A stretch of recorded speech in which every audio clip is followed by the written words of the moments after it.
Which makes for a better divine archer? A witch or a magus? That's the question we set out to answer today. Welcome to Ctrl+Alt+Build, where we control the dice, alt the meta, build the legend. I'm Nicholas, your virtual GM. This is the first episode in our community Codex series, where instead of randomly rolling the aspects of the character, we take a community build request and make the legend come true. Today's twisted creation, community Codex entry number 1, the Radiant Arrow. This build request comes from Ellie-DJ3KR, who said, I have always loved Princess Zelda, and I've wanted to make a character like her, but I can't seem to make an archer with divine spells and make it viable, or at least really strong. A few things required for this build: we must have a high dexterity, use a long or short bow, and have divine magic that can be channeled into the weapon attacks. This is a super unique and challenging request, as divine magic isn't known for its abundance of offensive magic, and the magic needs to be able to be applied to a bow. When you think of divine magic, like most people, my first thought went to cleric, but I knew that that wouldn't be right for this build. They certainly have the divine magic,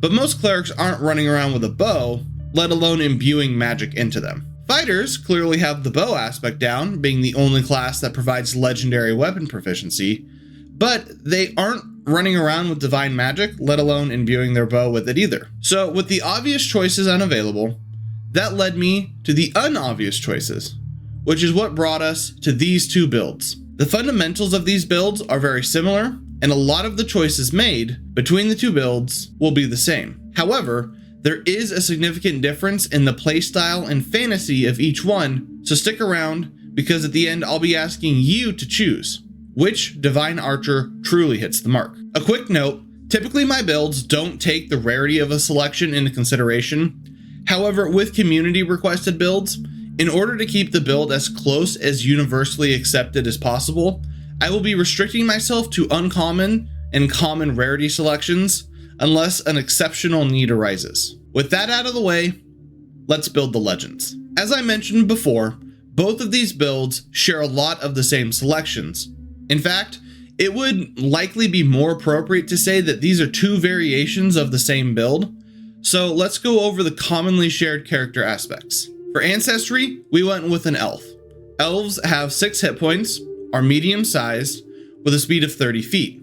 They have attribute boosts to dexterity, intelligence, and a free choice, along with a flaw to constitution. They also come with the low light vision feature, which lets us see in dim light. We also get an ancestry feat here, which we will take Elemental Wrath, which gives us the Caustic Blast cantrip that we can select as a different damage type, for which we're going to go with the fire type damage for a thematic matching later on. For background, we went with Student of Archery. This is one of those exception picks, as this background does have the rare rarity trait, as it comes from an adventure path. However, as we are specifically building an archery focused character, it seemed like the fitting choice. There is also nothing in the lore of this background that should preclude it from fitting into any setting. This background comes with the attribute boosts in Constitution or Dexterity and a free choice. We get trained in Stealth and Warfare lore, as well as gaining the Terrain Stalker feat. We also select a ranged weapon, which we will select a composite longbow. This lets the composite longbow ignore the penalty for attacks made within the second range increment. This sounds powerful, but in most games, attacking something over 100 feet away isn't likely to be super common. Our class selection is where the first big variation between the two builds takes place. For one build, we are going to go with the Witch class. For the other, we're going to go with the Magus class. Let's touch on the Witch first. The Witch might seem like an odd choice, as it's not the first thing that comes to mind when thinking about divine magic. However, one of the unique strengths of the Witch class is that across its many patrons, they can select one that provides it with varying spell lists. For us, the Faith's Flamekeeper serves as a patron that can provide us with the divine spell list. Now, Witch may not scream divine archer at first, but its real power lies in patron flexibility, letting us tap into the divine spell list through the Faith's Flamekeeper. This grants us the divine spell list and Lessons of Fervor's Grasp, which gives us the Stoke the Heart Hex cantrip, and our familiar learns the command spell.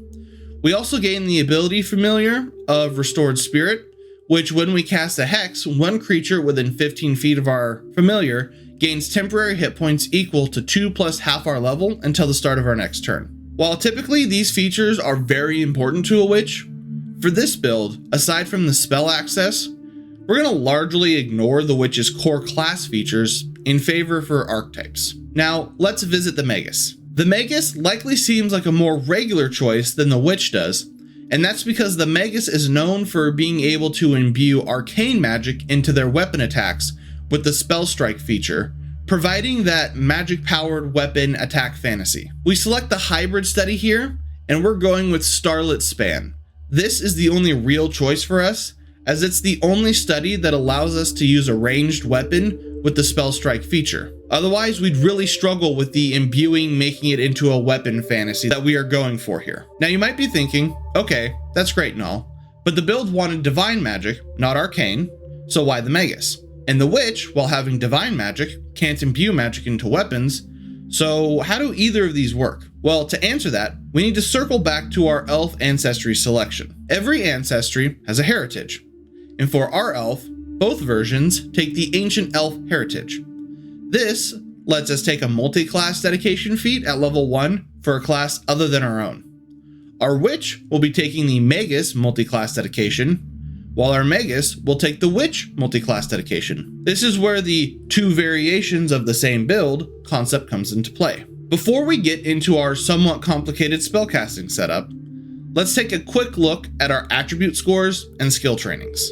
For the witch, our trained skill proficiencies are acrobatics, arcana, crafting, nature, occultism, religion, society, stealth, thievery, warfare lore, background weapon, simple weapons, unarmed attacks, and unarmored defense. Our saving throws are trained in fortitude and reflex with expert proficiency in will. For our attribute scores, strength has a +1, dexterity has a +3, constitution has a +1, intelligence has a +4, wisdom a +0, and charisma a +0. For the Magus, our trained proficiencies are acrobatics, arcana, crafting, nature, religion, society, stealth, thievery, warfare lore, background weapon, martial weapons, simple weapons, unarmed attacks, light armor, medium armor, and unarmored defense. Our saving throws are trained in reflex with expert proficiency in fortitude and will. For our attribute scores, we have a +1 to strength, a +4 to dexterity, constitution has a +1, intelligence has a +3, with wisdom and charisma both having a +0. Alright, now it's time to get into the complicated part, spellcasting. Both the Witch and Magus versions of this build have Primal Innate Casting, Divine Prepared, Arcane Prepared, and Focus spells. The difference is the amount of spells that can be learned or prepared, and the focus spells. In general, the selected spells for these builds will be roughly the same when able, but due to the difference in variety of spells per spell list, it won't be a perfect match by any means. Ultimately, the goal of the spells for this build are primarily as options for spell strikes, but there will be plenty of room to select other spells to round out your character. As with other spellcaster builds, I will suggest some spells and cantrips at each of the level of new spell ranks unlocked, but I will not be selecting every spell for the build. Both the Witch and the Magus, as covered before, get the Primal Innate spell Caustic Blast. This is the only Primal Innate spell either will get, and is the end-all be-all of our primal casting. The Witch's primary spell casting is Divine Prepared, as they start out with 10 known cantrips, 5 of which can be prepared, and 5 known first-ranked spells, 2 of which can be prepared. They also get Arcane Prepared, as they start out with 4 known cantrips, 2 of which can be prepared. For focus spells, they will get the Hex cantrip Stoke the Heart and the known spell Command. The Magus's primary spellcasting is Arcane Prepared, as they start out with 8 known cantrips, 5 of which can be prepared, and 4 known first-ranked spells, 1 of which can be prepared. They also get Divine Prepared, as they start out with 2 known cantrips, 1 of which can be prepared. For focus spells, they get the spell Shooting Star. Let's go over the divine spells first. For the Witch, our divine cantrips are Detect Magic, Divine Lance, Shield, Vitality, Lash, and Void Warp. Our divine spells are Mystic Armor and Purifying Icicle. For the Magus, our divine cantrip will be Divine Lance. Let's go over the arcane spells next. For the Witch, arcane cantrips are Electric Arc and Telekinetic Projectile.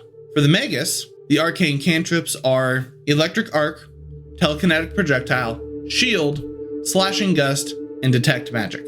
And for our arcane spells, we'll take Thunderstrike. As you can see, there's a lot of overlap between the low-level cantrip and spell selections here. The biggest difference between the two comes with the Witch's selection of the Mystic Armor spell. This will be a key spell throughout the entire build, as the Witch never gains any armor proficiency. Now that we've covered the Share Core and Spellcasting Foundation, let's watch these two builds evolve as we level up. At level 2, the Witch and the Magus will both take the skill feat Alchemical Crafting, which will allow us to establish our character as a bona fide crafter. For the class feats, the Witch will be taking Cantrip Expansion, which will allow us to prepare an additional 2 cantrips per day.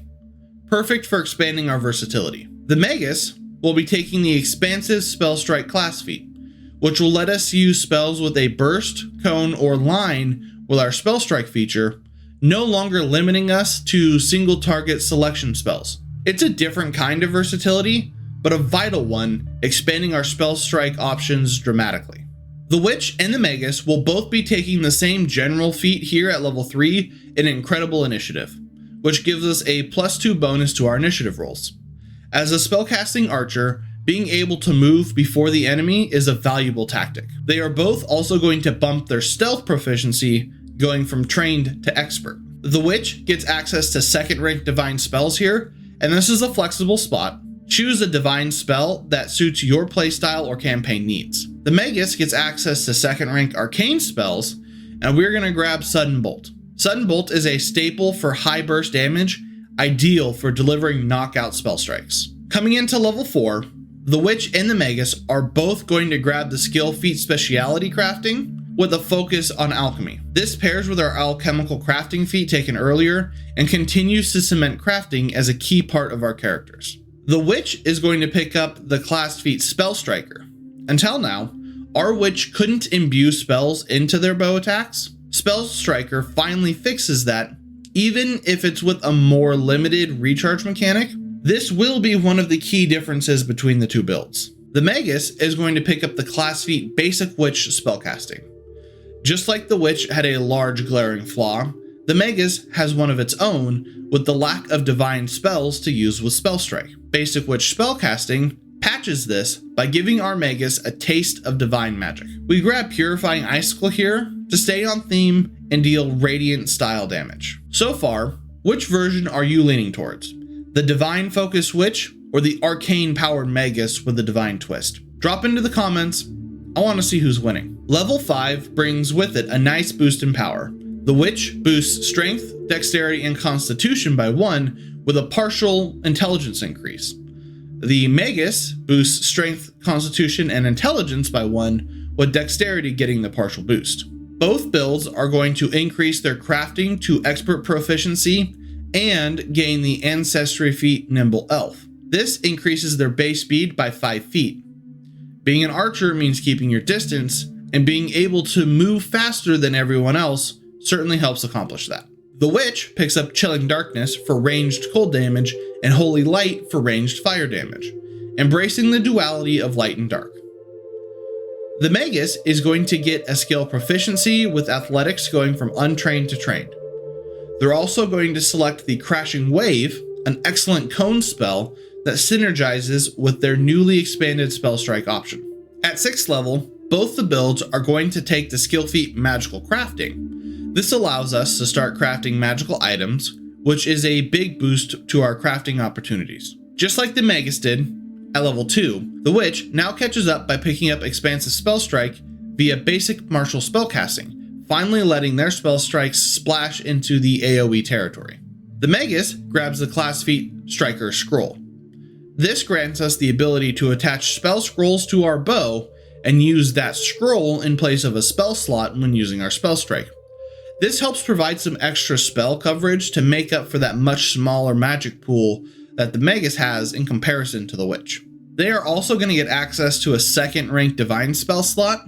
This is another flexible spot here, so take what best fits your needs. Both builds increase their stealth to master and pick up the swift sneak, which lets us move at full speed while sneaking. Pair that with our increased movement speed from earlier, and we've got the makings of a divine, or arcane, sniper that never stays still. Coming into level 8, both builds take the Foil Senses skill feat. Foil Senses ensures that we can stay hidden even against creatures with echolocation, tremor sense, or other unusual detection methods. It keeps our stealth game strong well into mid-level play. The Witch grabs the Archer dedication, adding mechanical bite to our thematic bow use. While we are mostly here for the later feats, the bonus proficiencies here are a nice perk. The Magus, on the other hand, embraces the divine even more with the Patron's Breath class feat. This grants us another divine spell slot for each spell rank other than our highest 2 spell ranks. They also get access to a 3rd rank spell slot here. This is going to be another flexible spot, so again, take what best fits your needs. By this point, the Witch is the more magical of the two, but the Magus has more consistent access to spellstrike. Which build are you favoring as we hit the midpoint? Let me know in the comments. At level 9, both builds increase their crafting proficiency to master and pick up the ancestry feat martial experience. While we rarely plan to use weapons we're not proficient in, this feat gives us our level as a proficiency bonus when doing so. And later at level 11, will grant us training in all weapons. This is a just-in-case choice that ensures that we are never caught unarmed or ineffective, even in weird edge case scenarios. The Witch also gains access to 5th rank divine spells and selects Spirit Torrent, a flexible and thematic blast that can target either the living or the undead, depending on who you're facing. It adds a ghostly flair to the Witch's combat identity. The Magus grabs Blister, a 5th rank arcane spell that causes painful boils to erupt on the target, eventually bursting with acid damage. It's gross and effective and absolutely on brand for an aggressive spellstrike option. Level 10 brings another round of attribute boosts. The Witch raises strength, constitution, and intelligence by 1 with a partial boost to dexterity. The Magus boosts strength, dexterity, and constitution, with intelligence getting the partial increase this time. Both builds grab impeccable crafting as their skill feat, which upgrades any successful alchemical crafting roll into a critical success. That's more elixirs, bombs, and poisons in less time, and is perfect for any downtime activity before the next mission. The Witch trains in athletics to match the Magus's earlier gain, and picks up the class feat Archer's Aim. This lets us take an extra moment to aim and gain a +2 bonus on our next ranged attack, even against hidden or concealed enemies. Great for nailing that important opening shot. The Magus, just like the Witch at level 8, takes Archer dedication, bringing both builds fully into the Archer archetype. At this point, they're both able to act as serious ranged threats with magical backing. At level 11, both builds increase their society skill to expert and pick up the general feat signature crafting. Now, any item we create carries a distinct mark, letting people know who made it at a glance. It's a flavorful touch that leans into the crafter identity and lets our renown grow in the world. They also gain access to 6th ranked spells. The Witch grabs Spirit Blast, a massive focused strike of spirit damage that fits perfectly with their ghostly divine style. The Magus picks up Chain Lightning, which jumps from target to target in glorious arcs of electric death, ideal for spellstrike and AoE crowd control. By level 11, our 2 radiant arrows have truly taken shape. The Witch is a divine sniper with spectral precision, wielding spirit magic, potent crafting skills, and a touch of arcane trickery to round it out. The Magus, on the other hand, is an arcane archer who delivers high impact spell strikes with brutal efficiency, but now channels just enough divine power to make every radiant shot count. Each build blends magic and archery in a different way. One divine with arcane support, one arcane with divine flavor. So, are you Team Witch or Team Magus? Let me know in the comments below. 2 arrows loosed, one path split in twain. In the story of the Radiant Arrow, 2 adventurers were born of the same spark. spell, and bow united in purpose, but shaped by very different destinies. The witch began her journey steeped in mystery and divine insight. Her bow glows with ancestral power, each arrow a vessel of her patron's will. She weaves radiant curses and protective blessings, commanding hexes as deftly as she crafts potions and salves. Her magic flows from the divine, but it is not dogma. It is wild, willful, and deeply personal. With her ever-growing spellbook and supernatural reach, she hexes from afar, protects with light, and calls upon the spirits to strike with vengeance. Her tools? Precision. Her power? Flexibility. Her weakness? A moment's breath to prepare. Meanwhile, the Magus walks a path of honed discipline. Arcane knowledge burned into muscle memory. At first, her spellstrikes were narrow and exacting. A bolt of lightning along the string. A ray of loosed fire mid-draw. But as she grew, so did her potential. Now, the battlefield is her canvas. She blends magic across lines and cones, exploding elemental devastation in perfect harmony with steel-tipped accuracy. Yet, somewhere along the way, the arcane alone was not enough. So she reached outward to the divine. A scroll tucked under her bracer. A prayer whispered not to a god, but to the force of balance itself. And now, her arrows carry not just energy, but judgment. The witch, arcane touched and divine fueled, crafts wonders and rains radiant fury. The Magus, divine dabbling in arcane mastery, strikes with speed, scope, and smartly spent scrolls. Both now walk the field as masters of movement, stealth, and ranged control, faster than most, deadlier than many, and more versatile than their origins ever implied. So, if this is where your tale ends, level 11, the peak of many campaigns, you walk away with a champion. But the question remains, which one would you choose? If this is the end, your legend is already written. But if it's not, then let's keep writing. Welcome to the second half of the builds. At level 12, we move deeper into the second half of our journey. Both builds pick up the snare crafting skill feat, giving them battlefield control tools that can slow, trap, or surprise enemies in clever ways. The Witch gains basic Magus spellcasting, a fitting parallel to the Magus's earlier dive into divine magic. This brings second and third rank arcane spell slots to the Witch's arsenal, and naturally, we mirror the Magus' spell picks with Sudden Bolt and Crashing Wave, maintaining that crackling arcane energy from the other side of the mirror. Meanwhile, the Magus follows suit with the Archer's Aim class feat, improving her ability to line up key shots, just like the Witch did earlier. At level 13, both builds will increase their acrobatics skill from trained to expert, and use their ancestry feat to grab Elf Step, allowing them to step twice instead of once.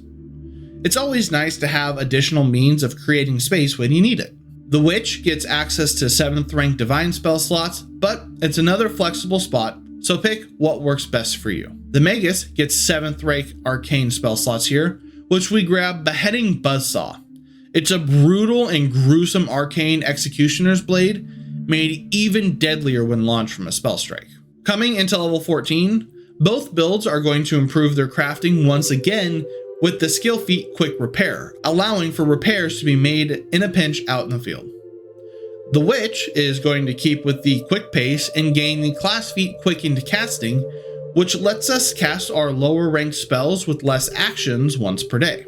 With Expert Witch spellcasting, our Magus fully embraces the Divine Spark, now channeling radiant magic through her bow with the same sacred fury the Witch once showed.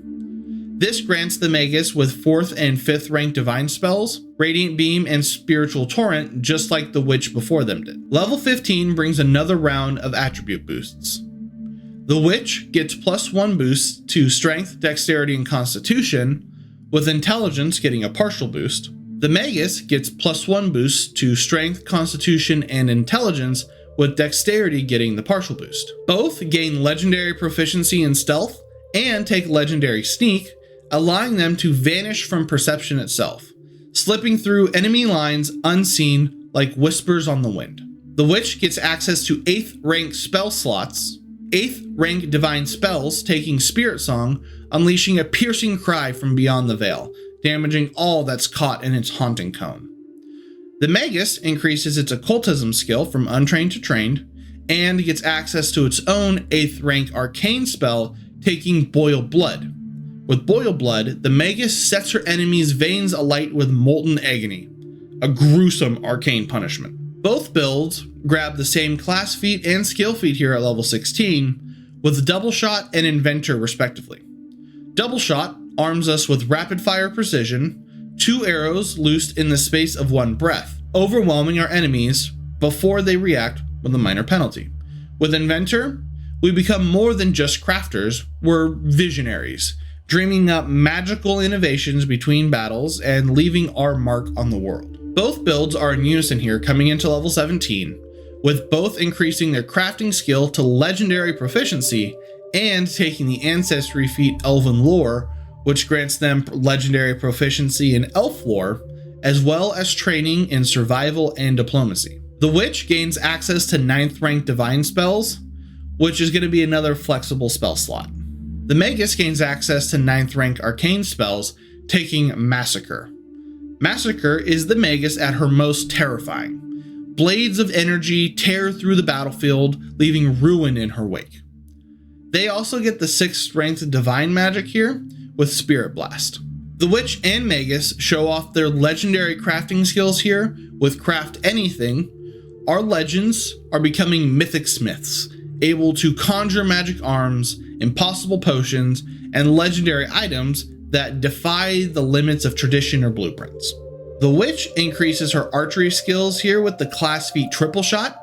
This lets us add a 3rd arrow to our shot, as well as being able to target a single creature instead of 2 different ones like we had to before.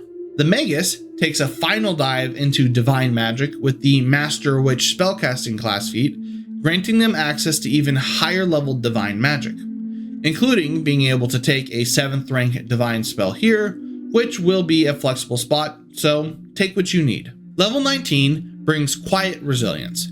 With training in medicine and the general feat Die Hard, both builds become tougher, harder to put down, and more capable of tending to their allies mid-battle. At the height of their journey, the Witch sharpens her mind and heart, gaining +1 to intelligence, wisdom, and charisma, with a partial boost to strength, becoming not just a threat, but a legend. The Magus perfects the balance of both mind and motion, boosting dexterity, wisdom, and charisma, with a final partial boost to intelligence, guiding her spellstrikes. The Witch takes her first step into performance, perhaps hinting at a future beyond battle. Maybe a teacher, a leader, or even a bard of arrows and spells. They also grab their final class feat, Impossible Volley. With Impossible Volley, the Witch transforms her bow into an orchestra of death, loosing a rain of arrows that strike across the battlefield in a single breath. No mercy, no hesitation. The Magus achieves her apex with Supreme Spellstrike, gaining the ability to attack or recharge her Spellstrike with supernatural speed. She has become the perfect blend of martial and magical fury. They also grab their final divine spell rank here with 8th rank divine spell Spirit Song. Having walked side by side for 20 levels, the Witch and Magus seal their bond with battle medicine, blending magic and muscle with battlefield knowledge. They are now paragons, built not just to survive, but to shape the world. As their journey carried them beyond the turning point of myth, and into the realm of true legend, the Witch and the Magus pressed on.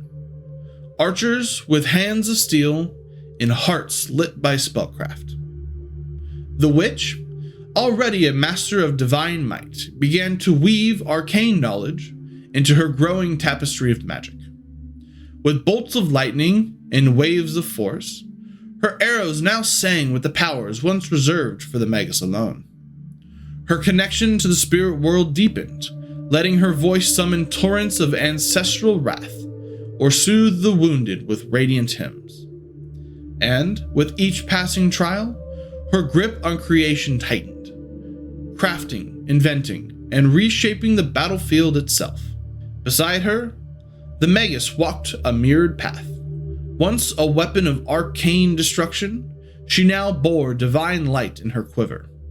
Righteous spells mingled with elemental fury, and her arrows became conduits for holy judgment and infernal ruin alike.